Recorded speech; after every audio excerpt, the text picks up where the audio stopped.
Hello all and welcome back to the channel. My name is Tom. I'm going to continue on here with some scripture reading out of the King James Version of the Bible.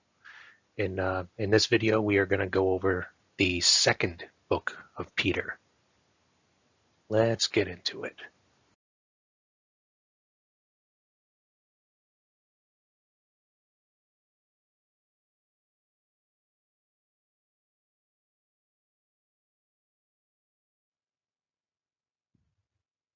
Second Peter 1. Simon Peter, a servant and apostle of Jesus Christ, to them that have obtained like precious faith with us through the righteousness of God and our Savior, Jesus Christ.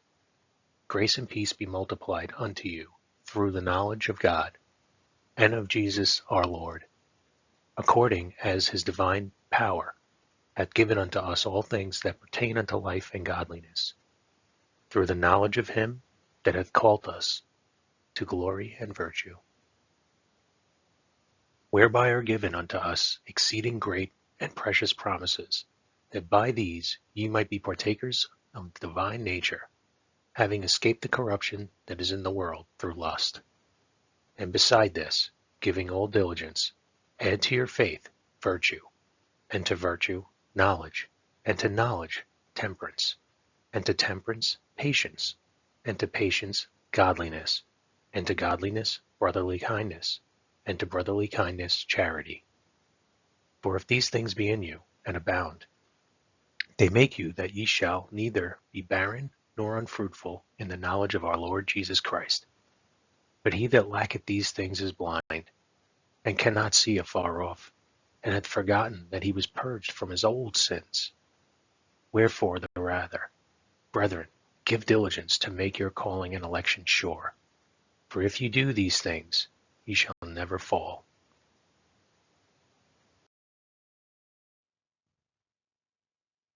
So an entrance shall be ministered unto you abundantly into the everlasting kingdom of our Lord and Savior Jesus Christ.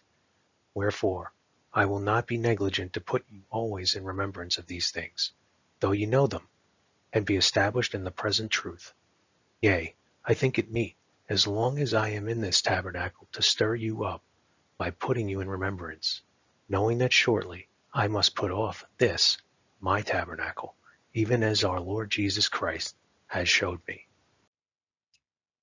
Moreover, I will endeavor that ye may be able after my decease to have these things always in remembrance. For we have not followed cunningly devised fables, when we made known unto you the power and coming of our Lord Jesus Christ, but were eyewitnesses of his majesty. For he received from God the Father honor and glory, when there came such a voice to him from the excellent glory, This is my beloved Son, in whom I am well pleased. And this voice which came from heaven we heard, when we were with him in the holy mount. We have also a more sure word of prophecy, whereunto ye do dwell, that ye take heed, as unto a light that shineth in a dark place, until the day dawn, and the day star arise in your hearts. Knowing this first, that no prophecy of the Scripture is of any private interpretation. For the prophecy came not in old time by the will of man, but holy men of God spake, as they were moved by the Holy Ghost. 2 Peter 2. But there were false prophets also among the people, even as there shall be false teachers among you, who privily shall bring in damnable heresies, even denying the Lord that bought them, and bring upon themselves swift destruction. And many shall follow their pernicious ways, by reason of whom the way of truth shall be evil spoken of. And through covetousness shall they with feigned words make merchandise of you, whose judgment now of a long time lingereth not, and their damnation slumbereth not.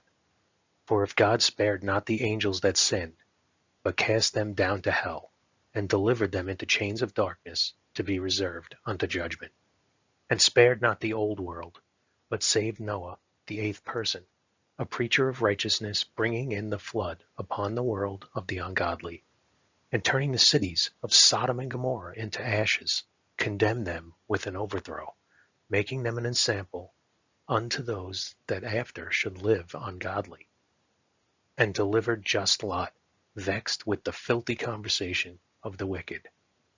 For that righteous man dwelling among them in seeing and hearing vexed his righteous soul from day to day with their unlawful deeds. The Lord knoweth how to deliver the godly out of temptations, and to reserve the unjust unto the day of judgment to be punished. But chiefly them that walk after the flesh in the lust of uncleanness, and despise government, presumptuous are they, self-willed, they are not afraid to speak evil of dignitaries. Whereas angels, which are greater in power and might, bring not railing accusation against them before the Lord. But these, as natural brute beasts, made to be taken and destroyed, speak evil of the things that they understand not, and shall utterly perish in their own corruption, and shall receive the reward of unrighteousness, as they that count it pleasure to riot in the daytime. Spots they are and blemishes, sporting themselves with their own deceivings while they feast with you, having eyes full of adultery, and that cannot cease from sin, beguiling unstable souls, and heart they have exercised with covetous practices, cursed children, which have forsaken the right way, and are gone astray, following the way of Balaam, the son of Bosor, who loved the wages of unrighteousness, but was rebuked for his iniquity. The dumb ass speaking with a man's voice forbade the madness of the prophet. These are wells without water, clouds that are carried with a tempest, to whom the midst of darkness is reserved forever. For when they speak great swelling words of vanity, they allure, through the lusts of the flesh, through much wantonness, those that were clean escaped from them who live in error.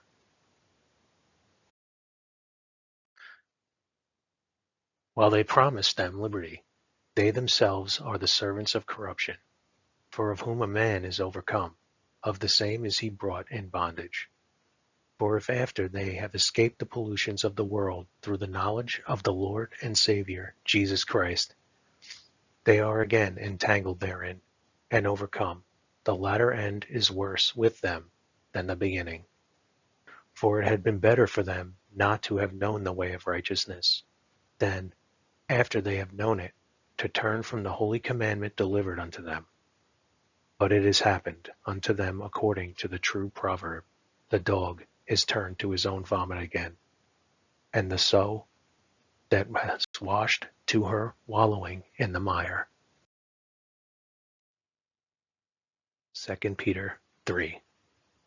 This second epistle, beloved, I now write unto you, in both which I stir up in your pure minds by way of remembrance, that ye may be mindful of the words which were spoken before by the holy prophets, and of the commandment of us, of the apostles, of the Lord and Savior, knowing this first, that there shall come in the last days scoffers, walking after their own lusts, and saying, where is the promise of his coming?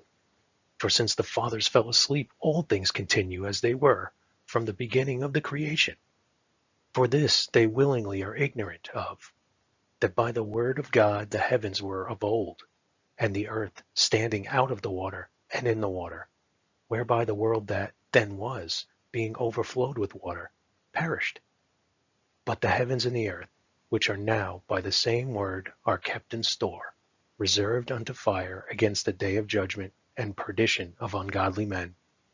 But, beloved, be not ignorant of this one thing, that one day is with the Lord as 1,000 years, and 1,000 years as one day. The Lord is not slack concerning his promise, as some men count slackness, but is long-suffering toward usward, not willing that any should perish, but that all should come to repentance. But the day of the Lord will come as a thief in the night, in the which the heavens shall pass away with a great noise, and the elements shall melt with fervent heat. The earth also, and the works that are therein, shall be burnt up.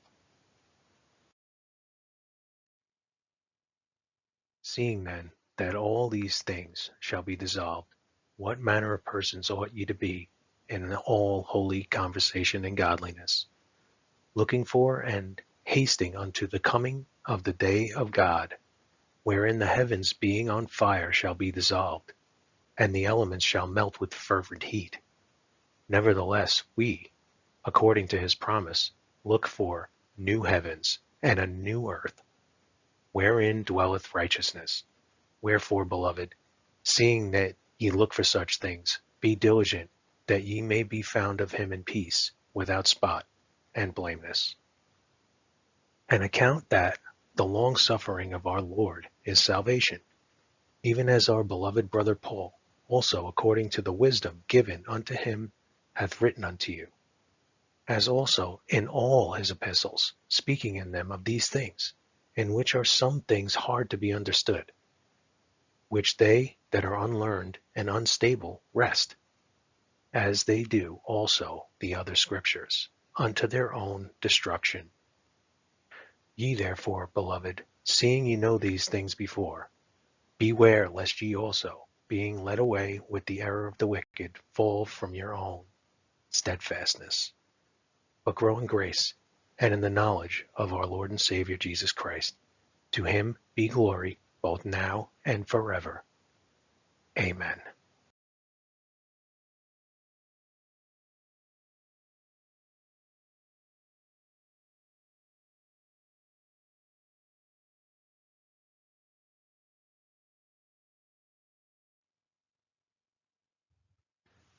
The gospel of your salvation.